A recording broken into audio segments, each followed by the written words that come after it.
आप बोर्ड लगा दो सेक्रेटेरिएट के बाहर, बीजेपी की सरकार नहीं कोई आएगा इधर, यहां कांग्रेस वाला कोई नहीं आएगा, पीडीपी का कोई वर्कर नहीं आएगा, पैंथर पार्टी का कोई वर्कर नहीं आएगा, आम आदमी पार्टी का कोई वर्कर नहीं आएगा, और सिर्फ अगर आएगा तो नेशनल कॉन्फ्रेंस के ही लोग आएंगे। लोगों के लिए, रियासत जम्मू कश्मीर के लोगों के लिए 24 घंटे दरवाज़ा खुला होगा।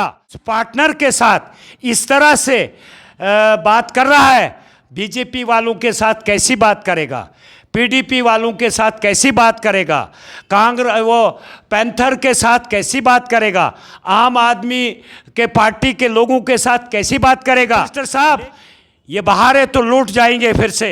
पास एक बेवा आएगी, एक मजलूम आएगा, एक बेरोजगार आएगा, एक दर दर की ठोकर खाने वाला आएगा।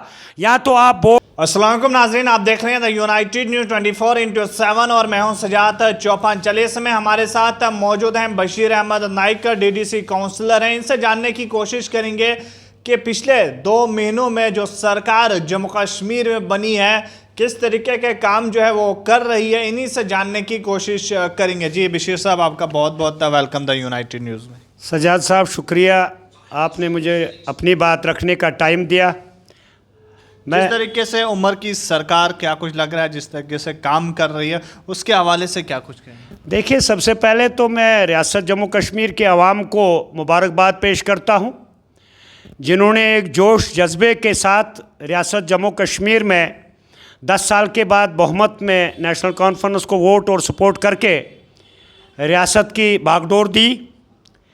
चनाच हम अलायंस पार्टनर हैं या नहीं हैं वो सवाल दीगर है, लेकिन जो मुझे कल लगा, मैं सेक्रेटेरिएट के अंदर घुसा,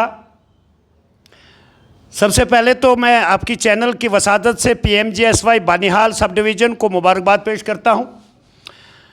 मैं नील के अंदर के लोगों को भी, रामसुए की तमाम लोगों को मुबारकबाद पेश करता हूं, क्योंकि बीच में मौसम ख़राब रहने की वजह से PMGSY की सर्वे बैठ गए थे, इधर उधर काफ़ी काम था। आज मेरा एक बारमोजी मोड़ से शेखपुरा, मलिकपुरा और कोकपुरा से होते हुए कैहाल ठक्कुर बस्ती एक PMGSY के तहत रोड जा रहा है। मैं आपकी चैनल की वसादत से ठक्कर बस्ती, कैहाल के लोगों को और कोकपुरा, शेखपुरा और मलिकपुरा के लोगों को मुबारकबाद देता हूं कि उनको आज 75 साल के बाद इस डिपार्टमेंट ने अपने रोड से नवाजने के लिए रोड की सर्वे कर रहे हैं। इसके साथ साथ हाला प्रहंदर का एक इलाका है, मुझे आबाए गांव, बाकी तो मैंने इंशाल्लाह सड़कों का जाल बिछा दिया। हाला एक इलाका था, छोटी सी बस्ती थी, अल्हम्दुलिल्लाह। लेकिन जो कल मैं सेक्रेटेरिएट के अंदर गया, मासूम चेहरे तो जनता के होने चाहिए थे। बेरोज़गारी का आलम है, महंगाई का आलम है, लेकिन फारूक साहब, उमर साहब, हम पुराने नेशनल कॉन्फ्रेंस के लोग थे। आप जानते हैं मरहूम मौलवी रशीद साहब को कॉन्स्टिट्यूंसी बानिहाल का 4 बार हमने MLA बनाकर अपने वोट और जोश से बनाया था, आप जानते हो। लेकिन कल जब मेरी दरदाही और खवड़ा के लोग, ब्रहड़गढ़ के लोग आपके डिप्टी चीफ मिनिस्टर के पास मेरी क़यादत में पहुँचे और deputy chief minister Surendra Chaudhary sir की लैंग्वेज मुझे पसंद नहीं आई। वो आपकी हुकूमत के वादा खिलाफी कर रहा था। आपने कहा 24 घंटे, उमर साहब याद करें, आपने कहा था मेरे लोगों के लिए, रियासत जम्मू कश्मीर के लोगों के लिए 24 घंटे दरवाज़ा खुला होगा। मैं कह रहा हूँ कि अगर वो अलायंस पार्टनर के साथ इस तरह से बात कर रहा है, बीजेपी वालों के साथ कैसी बात करेगा, पीडीपी वालों के साथ कैसी बात करेगा, कांग्रेस वो पैंथर के साथ कैसी बात करेगा, आम आदमी के पार्टी के लोगों के साथ कैसी बात करेगा।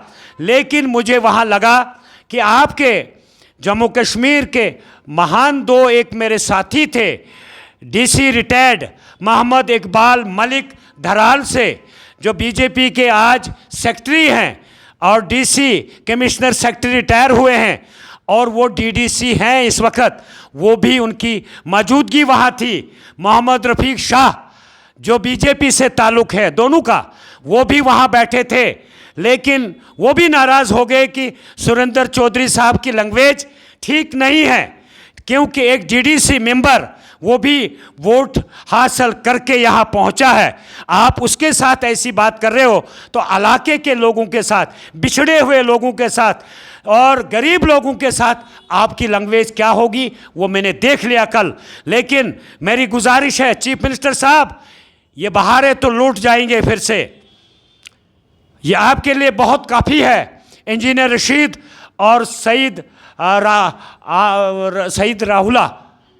आगा राहुला साहब जो आपसे बागी हो गया है, क्योंकि आपकी आवाज़ दिल्ली में भी कोई नहीं सुन रहा है, जम्मू कश्मीर में कोई, तो गुस्सा आवाम पर मत कीजिए। अगर 1,20,000 की कॉन्स्टिट्यूंसी में आपके कैंडिडेट को 32 या 30,000 या 28,000 वोट पड़े हैं, तो जो 20,000 वोट हार गया, जो 17,000 वोट हार गया, उन लोगों के साथ आपका बिहेवियर ठीक नहीं है। इसलिए एक आम आदमी भी, मैंने सुरेंद्र सर चौधरी को कहा, डिप्टी चीफ मिनिस्टर साहब आपके पास एक बेवा आएगी, एक मजलूम आएगा, एक बेरोज़गार आएगा, एक दर दर की ठोकर खाने वाला आएगा।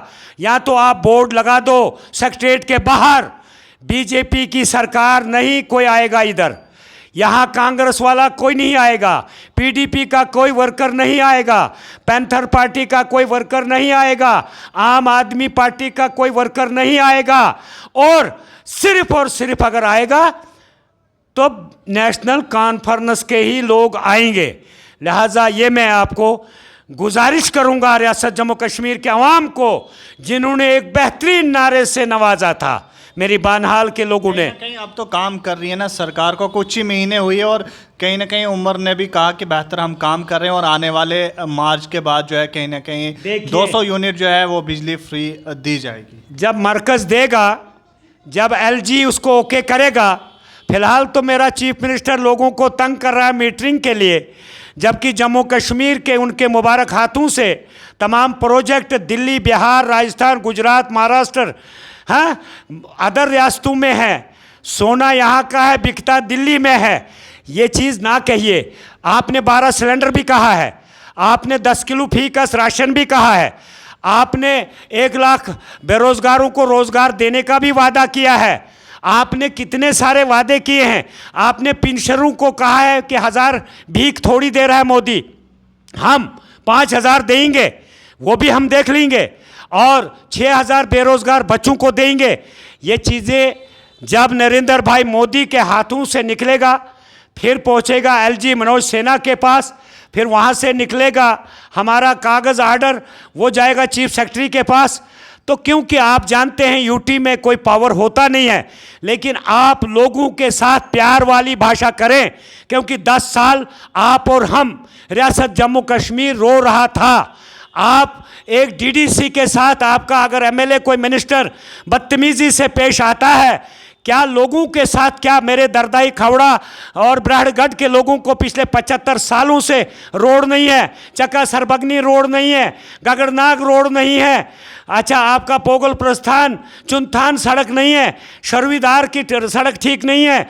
आप अगर मोदी जी सड़क देता है उसको बनाने के लिए आपकी टीम होनी चाहिए।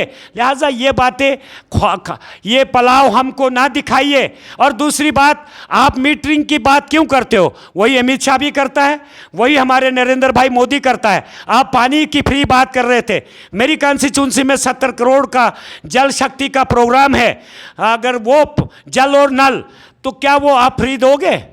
क्या बिजली का एक खंभा आप फ्री दोगे? अगर आपने इसी तरीके से मेरी कॉन्स्टिट्यूंसी खड़ी, मोहम्मद, सुमड़, हड़ोग, पोगल, प्रस्थान, नीर, सुमड़, ये गूल, इंद, ढेडा के लोगों को जो 80% रूरल इलाके में रहते हैं, जिनको आज भी लकड़ी का पोल लगा है, एक लाइन सिंगल तार लगी है, और उनको मीटरिंग की बात कर रहे हो आप? शर्म करो, शर्म करो। बाकी रियासतों में 2 जानवरों को पानी नहीं मिलता और तमाम जम्मू कश्मीर के नेशनल प्रोजेक्टों से बाकी रियासतों पर पावर जा रहा है। दिल्ली की रियासत में पिछले 7 साल से पावर फ्री है और आप जम्मू कश्मीर के इन मासूम लोगों के पीछे हाथ मुंह धोकर लग गए हो। ये सरासर नाइंसाफ़ी है। आप फ्री की बात करें, पानी फ्री, बिजली फ्री।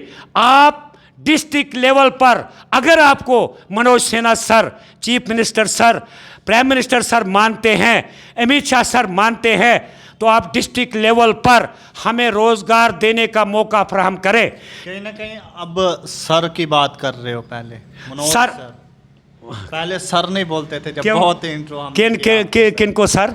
मोदी सर। देखिए मैं बताऊंगा आप, चलो अगर हमसे वो गलती हुई तो प्राइम मिनिस्टर पावरफुल है, क्योंकि कांग्रेसी होने से मैं बैरूनी मुल्कों पे नहीं रहता हूँ।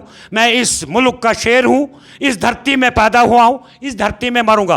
क्योंकि मुझे पता चला उमर अब्दुल्ला और उसकी काबीना रोने के अलावा उनके पास कुछ नहीं है। मैं रिक्वेस्ट करूँगा ये सज़ा जम्मू कश्मीर की बेरोज़गार बेटी पर ना लगे, ये उन गरीब यतीम मुस्किन बच्चों पर ना लगे। आपकी हुकूमत है जम्मू कश्मीर में भी, मैं मानता हूँ। आपने हमको सरकार बनाने में नेशनल कॉन्फ्रेंस को बड़े सपोर्ट दिया हमारे लोगों ने, लेकिन उनकी चलती नहीं है। जो सुरेंद्र चौधरी का मैंने मोड देखा कल, अपने पीए को कैसी फाइलें फेंक रहा था, वो मैंने आज तक किसी एमएलए को भी नहीं देखा था, इतना ख़राब मोड। इनको आपने चौकीदारी दी, अब इनको ताकत भी दो पानी मोड़ने का, पानी घर भेजने का, वरना ये चौकीदारी रियासत जम्मू कश्मीर, और ये चौकीदारी इन्होंने खुद ही पसंद भी की है। सजाद साहब, दुनिया का मीडिया जानता है जम्मू कश्मीर के सियासतदानों की मेहरबानी है जो 40 साल के बाद बाबाए कौम का वादा, जिन्होंने 2 मार्च 1981 में अनजानी इंदिरा गांधी को कहा था कि जम्मू कश्मीर 370 को मनसूख किया जाए और 35A को 370 और 35A को मनसूख किया जाए। उस वक़्त की prime minister miss Indira Gandhi ji ने कहा यह राजाओं का गिफ्ट है, जम्मू कश्मीर के अवाम को इस पगड़ी को मत जाने दीजिए, ये तुम्हारी पहचान है। रियासत जम्मू कश्मीर का साफा जो है, टोपा नहीं साफा जो सुन्नत भी है, उसको मत जाने दीजिए। और इंदिरा गांधी ने, अनजानी इंदिरा गांधी ने, और ये शेख अब्दुल्ला साहब का ये कहना था ये कुरानी आयत नहीं है, इसको मनसूख करने में देर लगेगी। लेकिन नरेंद्र भाई मोदी ने प्राइम मिनिस्टर बाद ये वादा तोड़ दिया, कहा शेख अब्दुल्ला का वादा कांग्रेसियों ने नहीं तोड़ा, लेकिन मैं तोड़ के दिखाऊंगा। तो ये तो आपका ही बीज बोया हुआ है। लिहाजा जम्मू कश्मीर की आवाम के साथ, गांव-गांव के साथ, घर-घर के साथ जो वादा किया है आपने, आपके एमएलए ने, वो पूरा करो, वरना मुझे लगता है जो सेक्रेटरीट के अंदर के हालात है, रिज़ाइन देना बेहतर है। क्योंकि रियासत जम्मू कश्मीर की नौजवान सुसाइड हो रहा है, बहन बेटी सुसाइड हो रही है, क्योंकि पढ़े लिखे हैं, अवरेज हो गए। आपके ज़माने में भी 2013-14 तक आपकी सरकार थी और नील में डिग्री कॉलेज का वादा किया है, सीडी ब्लॉक का वादा किया है और हायर सेकेंडरी का वादा किया है। ये एक गाँव में आपने वादे किए हैं, ऐसे तो लाखों गाँव हैं जम्मू कश्मीर में, इनको पूरा करने की ज़रूरत है। वरना हम सारी जनता लेकर नेशनल हाईवे में मार्च अप्रैल के बाद आपके वादा पूरा करने के लिए हम मैदानों में आएंगे। लिहाजा अपनी कमेटी को, अपनी टीम को, अपनी मिनिस्टरों को एक आर्डर हो जाए आज ही कि आप एक तो यहाँ बोर्ड लगा दो सेक्रेटरीट के गेट के बाहर, सिर्फ और सिर्फ नेशनल कॉन्फ्रेंस वाले लोग आएंगे, बीजेपी, कांग्रेस, पीडीपी, पैंथर, आम आदमी और ख़ास आदमी कोई नहीं मिलने आएगा, हम नहीं आएंगे। इसलिए मैं आपका आभारी हूँ, शुक्रगुजार हूँ। मरकज़ी और रियासती सरकार को एलजी मनोज सिन्हा सर और चीफ सेक्रेटरी से और प्रिंसिपल सेक्रेटरी से मेरी मौतमाना अपील रहेगी, सब कुछ आप है, सब कुछ आप है, और आप अपने गरीब जनता को मत रुलाइए, इनकी आवाज़ सुनिए, इनका आंसू सुनिए। दूर दराज पहाड़ी इलाकों से आते हैं लोग। मैं एक डीडीसी हूँ, मैं प्राइवेट बसों में आता हूँ 100-150 रुपये 180 रुपये देकर, क्योंकि मैं जब गरीब हूँ, मेरे इलाके के लोग इससे ज़्यादा गरीब हैं, क्योंकि 4 लाइन रेलवे कहीं पर भी 90% डिस्ट्रिक्ट रामबन के बच्चे रोज़गार के बिना तड़प रहे हैं। इसलिए कोई ना कोई इक़दामात मरकज़ी और रियासत को करना होगा। खुदा हाफिज़, अस्सलाम वालेकुम, जय हिंद। ये हमारे साथ बात कर रहे थे बशीर अहमद नाइक, डीडीसी काउंसलर हैं, और इन्होंने कहीं ना कहीं सरकार को जो है तनकीद का निशाना भी बनाया। आप देख रहे थे यूनाइटेड न्यूज़ 24/7 सियाद चौपान के साथ।